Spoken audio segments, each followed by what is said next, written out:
Solana, c'est la seule blockchain là où si elle tombe en panne, c'est pas grave, elle va pas perdre tellement de thunes parce qu'elle est en bêta, triple guillemets. Je te garantis que si demain Ethereum, Phantom ou encore Binance Smart Chain tombent en panne, il y aura des répercussions beaucoup plus graves. Solana, c'est la blockchain que beaucoup d'utilisateurs adorent et on comprend très facilement pourquoi. Les frais sont négligeables et en plus de ça, les transactions sont quasiment instantanées. Ça permet à une grande partie de la communauté qui avant ne pouvait pas se permettre de s'amuser à faire des transactions sur Ethereum de faire quasiment autant de transactions qu'elle veut et ce gratuitement. Ou presque. D'autant plus que sur Solana, l'expérience utilisateur elle est vraiment mise en avant. Que ce soit avec les différents jeux, par exemple StepN, ou alors sur les exchanges comme Raydium, il y a quand même pas mal de choses qui sont faites pour les utilisateurs, pour que ce soit le plus clair possible, et pour que ce soit facile à utiliser. Et ça par contre c'est excellent. Maintenant, ce qu'il faut bien comprendre, c'est que pour moi, le problème principal de Solana, il n'est pas de ce côté-là. Il est au niveau des choix qui ont été faits lors de la conception, et au niveau de tout ce que cela implique par la suite. Solana est considéré comme scalable, c'est-à-dire que c'est rapide,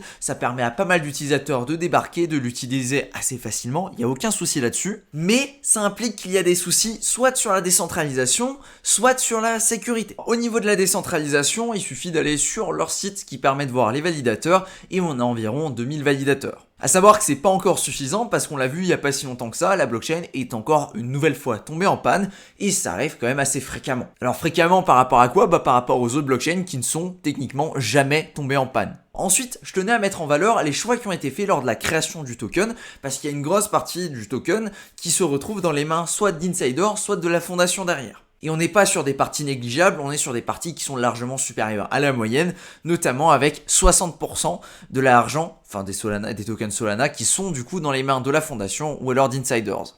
Solana, c'est une des blockchains sur lesquelles il y a le plus de VC, du coup de venture capitalistes, qui ont pris position dessus. Et crois-moi, ça se ressent au niveau des tokenomics qu'il y a derrière. Pas directement pour Solana, mais plutôt pour la majorité des projets qui sont construits dessus.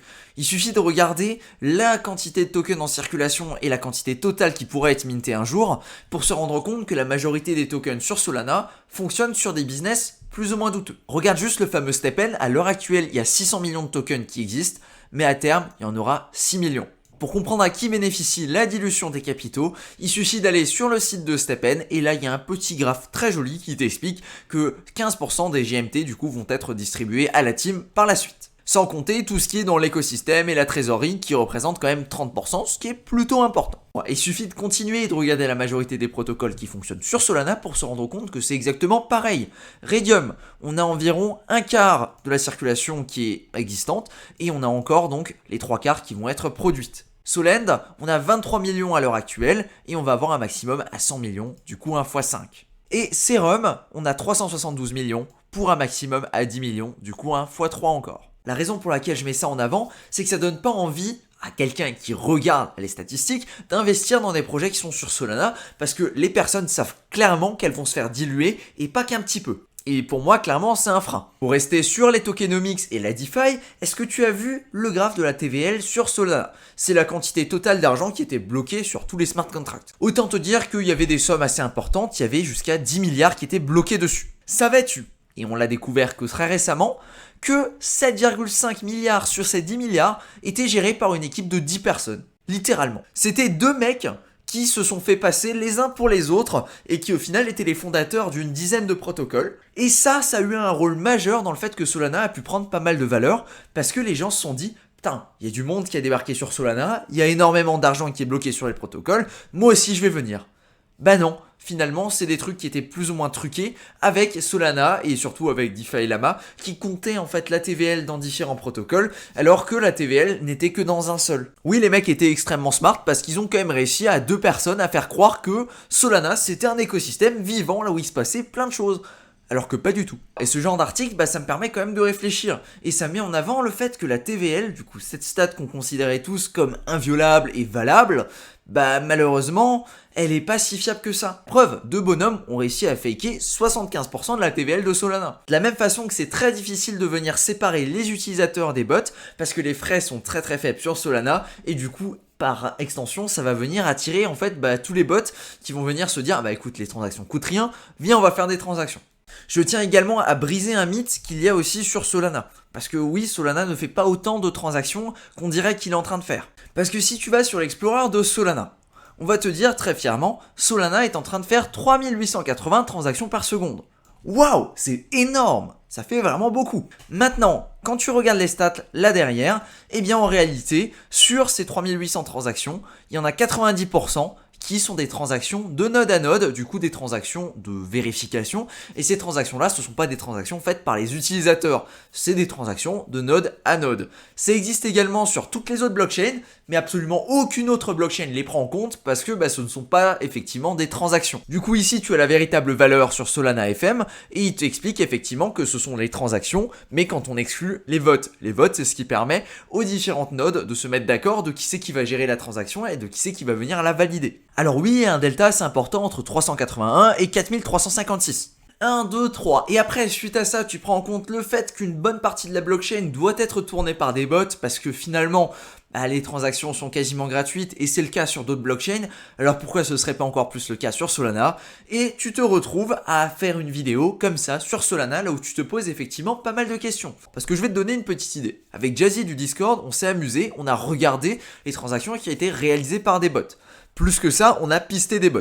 On est allé sur DexScreener, on a regardé les nouvelles paires, on a regardé que la majorité des nouvelles paires qui étaient créées sur la BNB, donc pas sur Solana pour ce coup-là, eh bien ces paires-là, elles étaient des paires fausses. C'est-à-dire que ça, c'est un bot qui va venir créer une paire, la paire va essayer de prendre de la valeur, il y a pas mal de transactions qui vont se passer, la paire va se close dans la demi-heure ou dans l'heure, et suite à ça, il y a des mecs qui vont perdre de l'argent parce qu'ils peuvent uniquement acheter et pas revendre. Tu n'as pas idée du nombre de paires comme ça qui sont créées sur la BSC. Et la BSC, on est sur des frais pour créer des smart contracts qui sont à quelques euros. Maintenant, imagine la quantité de ces transactions, de ces bots, de ces choses-là qui peuvent se passer en même temps directement sur Solana, qui lui propose des transactions quasiment instantanées et quasiment gratuites. Je pense que la réflexion est assez vite faite et que tu peux te rendre compte qu'effectivement, il y a une bonne partie des transactions sur Solana qui sont faites par des bots et c'est vraiment ce qui est mis en avant en fait d'une certaine façon. Parce que le souci quand tu as des frais de transaction qui sont aussi peu chers, c'est que n'importe qui peut faire des transactions et surtout que ça va venir attirer les bots. Les bots qui sont soit là pour faire de l'arbitrage ou du micro-arbitrage et également des bots qui sont là pour des pratiques un petit peu plus douteuses.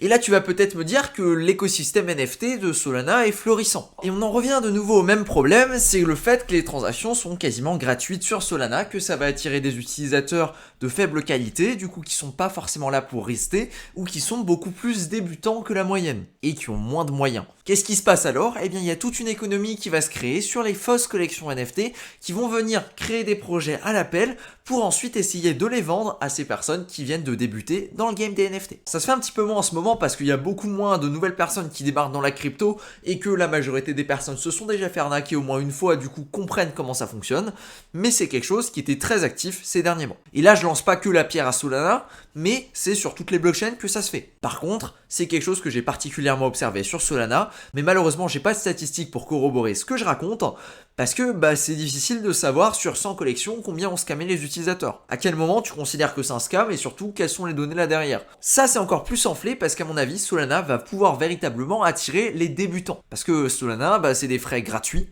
quasiment, et les transactions instantanées. On en revient toujours au même point. C'est bien d'avoir effectivement cet accès-là, mais à l'heure actuelle, là où on a une adoption grandissante, ça va véritablement attirer les nouvelles personnes qui ne sont pas encore connaisseuses du système et qui vont avoir tendance à se faire avoir plus facilement que les autres, ce qui va avoir pour conséquence d'apporter une mauvaise image à l'écosystème.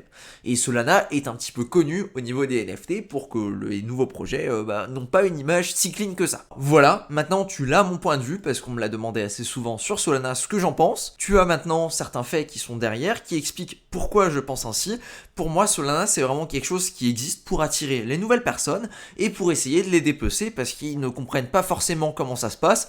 On l'a vu, les tokenomics sont fuckés sur la majorité des crypto-monnaies. On l'a vu, il y a pas mal de projets NFT qui sont là pour dérober les utilisateurs. On l'a vu, une grosse activité de la blockchain, c'est littéralement des bots. 1, 2, 3. Maintenant, si tu me demandes est-ce que c'est possible de faire de l'argent avec Solana, je vais te dire, mais bien sûr que oui. Tu peux faire de l'argent avec tout et n'importe quoi. Là n'est pas la question. Si tu me demandes si Solana peut continuer de prendre de la valeur, mais je vais te dire, mais bien sûr. Je suis convaincu que Solana aura plus de valeur lors du prochain bull run et qu'il va même avoir tendance à s'apprécier. Parce que les utilisateurs aiment bien Solana malgré le fait qu'il a plein de défauts. Et je vais aller plus loin parce que clairement on peut pas dire que Solana est mauvais. Mais par contre on peut dire que pas mal d'acteurs qui sont en train de construire sur Solana ne construisent pas avec des bases qui sont solides et ne sont pas forcément là pour faire durer la chaîne dans le temps. Ce qu'on a pu voir au niveau des tokenomics et au niveau des NFT. Et ça malheureusement, Solana n'est pas forcément plus responsable que ça. Pour une raison assez simple, ce n'est pas Solana qui décide ce qui est construit sur sa blockchain. Ce sont les utilisateurs, ce sont les VC, ce sont les partenariats qu'ils vont dégoter,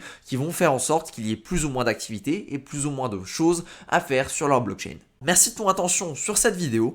N'hésite surtout pas à me faire un commentaire, même si c'est pas forcément gentil, parce que je pense que je vais m'en prendre plein la gueule pour cette vidéo sur Solana, et qu'il y a encore plein de monde qui voit le monde un petit peu tout rose, tout joli, tout ça, alors qu'en réalité, là derrière, c'est un petit peu plus sombre, c'est un petit peu plus gris. Je suis le premier à te dire que pour la majorité des blockchains, c'est également le cas, mais pour Solana, je trouve que c'est encore plus voyant que pour d'autres. Sur ce, ciao, et à une prochaine vidéo.